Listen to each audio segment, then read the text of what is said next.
మన పార్టీలో కూడా ఎదురు చూస్తూ ఉన్నారు. చెల్లపల్లి శ్రీనివాస్ గారు కానీ పాపారావు గారు కానీ ఏ విధంగా అవకాశం దొరికిందో రాబోయే రోజుల్లో కూడా మన పార్టీ కోసం సమాజం కోసం కష్టపడి నిలబడిన మన నాయకులకి అందరికీ కూడా అటువంటి అవకాశం రావాల్సిన సందర్భం ఇది. ఎందుకంటే ప్రభుత్వం రావాలని మనం అందరం కూడా కష్టపడి కృషి చేశాం. దాన్ని మీరు మర్చిపోబాకండి. ఎన్నో త్యాగాలు కూడా చేశాం. ఏ విధంగా పవన్ కళ్యాణ్ గారు ఆ రోజున భారతీయ జనతా పార్టీతోటి సమావేశం ఏర్పడినప్పుడు ఆ పార్టీకి మనం అందించాల్సిన సీట్ల విషయంలో ఎక్కడ కూడా అడుగు వెనకేయకుండా ఆయనే స్వయంగా ముందుకొచ్చి 4 శాసనసభ స్థానాలు 2 పార్లమెంట్ స్థానాలు భారతీయ జనతా పార్టీకి ఇస్తే గౌరవంగా ఉంటుందని పెద్దలు అడిగినప్పుడు ఆయన ఏమాత్రం కూడా ఒక్క క్షణం కూడా ఆలోచించకుండా కూటమి కలిసి ఉండాలి, కలిసి ఉంటేనే మనం విజయం సాధించగలుగుతాం అనే ఆలోచనతో ఆ రోజున ఆయన నిర్ణయం తీసుకున్నారు. ఈరోజు రాజకీయంగా Janasena party, Telugu Desam party, Bharatiya Janata party ఎందుకు కలిసి ఉండాలో కూడా మీరు అర్థం చేసుకోవాలి. ఎందుకంటే అక్కడ గత 5 సంవత్సరాల్లో జగన్మోహన్ రెడ్డి గారు చేసిన పాపాలు ఏ విధంగా వ్యవస్థల్ని దుర్వినియోగం చేసుకుని వాళ్ళ స్వలాభం కోసం వాళ్ళ ఆస్తుల కోసం ఉపయోగించుకున్నారు తప్ప ప్రజల కోసం మాత్రం ఏనాడు కూడా ఉపయోగించుకోలేదు.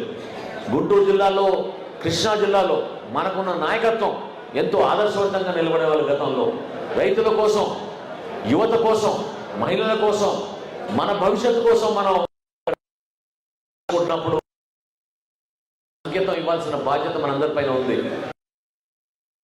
అనుభవాన్ని డెఫినెట్గా రాబోయే రోజుల్లో శాసన మండలిలో ఆయన మీ అందరి పక్షాన నిలబడి ఆయన సమస్యలకి పరిష్కారం కోసం మీతో పాటు నడుస్తారు. ఎందుకంటే సమస్యలు అనేది సహజంగా ఎవరికైనా వస్తూ ఉంటాయి. యువతకు ఉంది, ఈ రోజున టీచర్స్కి ఉంది, ప్రభుత్వంలో ఉన్న ఉద్యోగస్తులకు ఉంది, ప్రతి ఒక్కరికి సమస్యలు ఉంటాయి. కానీ ఆ సమస్యల్ని మనం ఏ విధంగా ప్రభుత్వంలో ఉన్న ఒక చక్కటి అవకాశాన్ని మనం మీకోసం అంకిత భావంతో పనిచేస్తున్నప్పుడే ఆ సమస్య పరిష్కారం కోసమే నిలబడగలుగుతాం. రాజకీయాల్లో వ్యక్తిగత విమర్శలు చేసుకోవాల్సిన అవసరం ఎప్పుడూ లేదు. నేను దయచేసి ఇంకోసారి గతంలో కూడా నేను మాట్లాడాను ఇక్కడ మన సభ్యత్వం నమోదు కార్యక్రమంలో కూడా మన వీర మహిళలపైన గతంలో ఏ విధంగా సోషల్ మీడియాలో పోస్టులు పెట్టి ఇబ్బంది పెట్టారో మీరు చూశారు. అదేవిధంగా మన పార్టీలో ఉన్న నాయకుల్ని ఎంతోమందిని ఇబ్బంది పెట్టి కేసులు పెట్టి పోలీస్ స్టేషన్లోనూ జైలుకి కూడా పంపించిన సందర్భాలు మీరెవరు కూడా మర్చిపోబాకండి. అవకాశం మనకి దొరికింది, ప్రభుత్వంలో మనం ఉన్నాం. కక్ష సాధింపు కాదు, కానీ ఎవరైతే పొరపాట్లు చేశారో, ఎవరైతే కావాలని మన ఇబ్బంది పెట్టారో, ఎవరైతే దౌర్జన్యంగా వ్యవహరించారో వాళ్ళని మాత్రం ఎట్టి పరిస్థితుల్లో వదిలే ప్రసక్తే లేదు. దానికి కొంచెం సమయం పడినా సరే మనం మాత్రం కలిసి ఉండి మనం ఈ సందర్భంగా మంచి సంకేతం పంపించాల్సిన అవసరం 100% ఉంది. శాసన మండలిలో గతంలో జరిగిన ఇబ్బందికరమైన పరిస్థితులు మీరు చూశారు.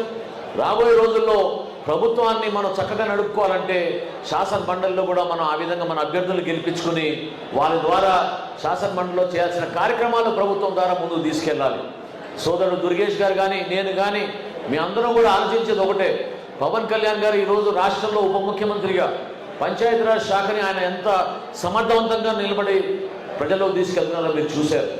ఎప్పుడు లేని విధంగా ఒకేసారి 13,400 పంచాయతీల్లో గ్రామ సభలు నిర్వహించి పల్లె పండుగ అనే కార్యక్రమం తీసుకొచ్చి ఈరోజు పల్లెలో ఒక పండుగ వాతావరణం ద్వారా అభివృద్ధి సైడ్ కాలువలు, రక్షిత మంచినీటి పథకం అందించాలని ఒక ఆలోచనతోటి ప్రభుత్వంలో మనం ముందుకు తీసుకెళ్తున్నాం. చంద్రబాబు నాయుడు గారి విజన్ని మన అందరం కూడా నిజంగా మనం గర్వపడాలి. ఎందుకంటే రాష్ట్రానికి పెట్టుబడులు తీసుకురావడానికి ఆయన పడుతున్న కృషి, కష్టాల్లో ఎన్ని ఒకరిని ఆకర్షించే మనందరం కూడా సపోర్ట్ చేయాలి. ఈ ఎన్నికల్లో ఇదేదో సామాన్యమైన ఎన్నికలు మనకేమి సంబంధం ఎవరు కూడా అనబాకండి. ఒక జనసేన పార్టీ కూటమిలో భాగస్వామ్యం కాబట్టి ఖచ్చితంగా తెలుగుదేశం పార్టీ, భారతీయ జనతా పార్టీ అభ్యర్థుల్ని మనం గెలిపించాల్సిన అవసరం ఉంది. ఆ పరిస్థితి వచ్చినప్పుడు నిలబడి సమైక్యంగా మనం ఈ పోరాటాన్ని ఎట్లా ముందుకు తీసుకెళ్తామో మీరే ఎంతో ఆదర్శవంతంగా నిలబడ్డారు. ఈ రోజున ఆంధ్రప్రదేశ్లో ఉన్న పరిస్థితులు మీరు గమనించుకొని దయచేసి శాసన మండలి ఎన్నికల్లో మన అభ్యర్థి ఆలపాటి రాజేంద్ర ప్రసాద్ గారి విజయం కోసం మీరందరూ కూడా గ్రామ స్థాయిలో, వార్డు స్థాయిలో, డివిజన్ స్థాయిలో ఖచ్చితంగా మీరు జాగ్రత్తగా పనిచేయాల్సిన అవసరం ఉంది. ఇంకా మనకి మిగిలింది 8 రోజులే. ఈ 8 రోజులు క్యాంపెయినింగ్లో భాగంగా దయచేసి మీరు ఎవరినైతే ఐడెంటిఫై చేశారో 30 మంది ఓటర్లకి ఒక కమిటీలాగా ఏర్పాటు చేసుకుని అక్కడ సమన్వయకర్తలను ఏర్పాటు చేసుకున్నారు. వాళ్ళతో పాటు మీరు గ్రామ స్థాయిలోనూ వార్డు స్థాయిలోనూ పర్యటించాల్సిన అవసరం ఖచ్చితంగా ఉంది.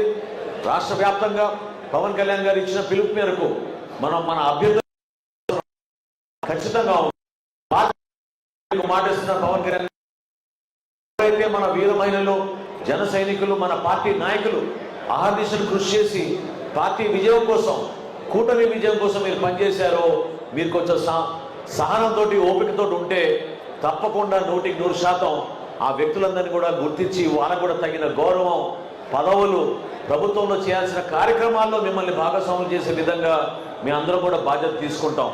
ఈరోజు ఒక ఎమ్మెల్యేగా నిలబడ్డామను లేదా మేము మంత్రులు అయిపోయామనే మాకేమీ కొమ్ములు రాలేదు. నిజంగా ఈ రోజుకి కూడా ఒక జన సైనికుడుగా మీతో పాటు ఏ కార్యక్రమం చేసినా కూడా మన పార్టీ అధ్యక్షుడు పవన్ కళ్యాణ్ గారి కీర్తి ప్రతిష్టని ప్రజల్లో తీసుకెళ్ళడానికి, ఆయన ఆశయ సాధనల్ని, ఆయన ఏ విధంగా సమాజంలో మార్పు రావాలని కోరుకున్నారో దాన్ని ప్రజల్లో తీసుకెళ్లాల్సిన బాధ్యత మనందరిపైన ఉంది. కూటమి అన్నప్పుడు కొన్ని సమస్యలు ఉంటాయి, కమ్యూనికేషన్ గ్యాప్స్ ఉంటాయి, నాయకత్వంలో కొన్ని చిన్న చిన్న గ్యాప్స్ ఉన్నా కూడా మీరందరూ కూడా దయచేసి ఎక్కడ కూడా పొరపాటు చేయబాకండి, నిలబడండి. ప్రతి ఒక్కరూ కూడా మనం ఒక బాధ్యత తీసుకుని భారతీయ జనతా పార్టీతో పాటు తెలుగుదేశం పార్టీతో పాటు ఉన్న నాయకత్వాన్ని మనం కలుపుకుని జనసేన పార్టీ ఈ విధంగా నిలబడుతుంది. పవన్ కళ్యాణ్ గారి ఆదేశాల మేరకు క్షేత్రస్థాయిలో మనందరం కలిసికట్టుగా పనిచేస్తాం అనేది 100% మనం 27వ తారీఖున పోలింగ్ రోజు మీరందరూ కూడా నిలబడాలి, ఓట్లు వేయించాలి. అది ముఖ్యమైన కార్యక్రమం. ఎందుకంటే దాదాపు 3,49,40,000 ఓట్లు మనకి నమోదైనాయి. ఈ 3,49,000 ఓట్లు కూడా ఎన్ని ఓట్లు మనం వేయించుకోగలిగితే మనందరం కూడా అంత గర్వంగా రేపటి రోజున మన విజయాన్ని ముందుకు తీసుకెళ్ళగలుగుతాం. దయచేసి గతంలో మీరు చేసిన త్యాగాలను గుర్తుపెట్టుకోండి. అదేవిధంగా ఒక బాధ్యతతోటి కూటమిని మనం బలపరిచే విధంగా ముందుకు తీసుకెళ్ళమని, మన కూటమి అభ్యర్థి ఆలపాటి రాజేంద్ర గారి విషయంలో మీరందరూ కూడా మనస్ఫూర్తిగా కష్టపడి పనిచేయమని మరొకసారి జనసేన పార్టీ అధ్యక్షులు పవన్ కళ్యాణ్ గారి తరఫున, జనసేన పార్టీ తరఫున మన వాళ్ళందరినీ కూడా మనం ఒక్కసారి కోరుకుంటూ, తక్కువ సమయంలో ఇక్కడికి విచ్చేసినందుకు మన నాయకులందరికీ కూడా పేరు పేరున మనస్ఫూర్తిగా మీకు నమస్కారాలు తెలుపుకుంటూ, రాబోయే రోజుల్లో ప్రతి నియోజకవర్గంలో కూడా మరొకసారి ఇటువంటి పండుగ వాతావరణంలో మనం అందరం కలిసికట్టుగా చక్కటి కార్యక్రమాలు చేసుకుంటూ రాష్ట్రానికి, ప్రజలకి అంకిత భావంతో పనిచేద్దామని మరొకసారి మీకు పిలుపునిస్తూ సెలవు తీసుకుంటున్నాను. జై జనసేన, జై హింద్.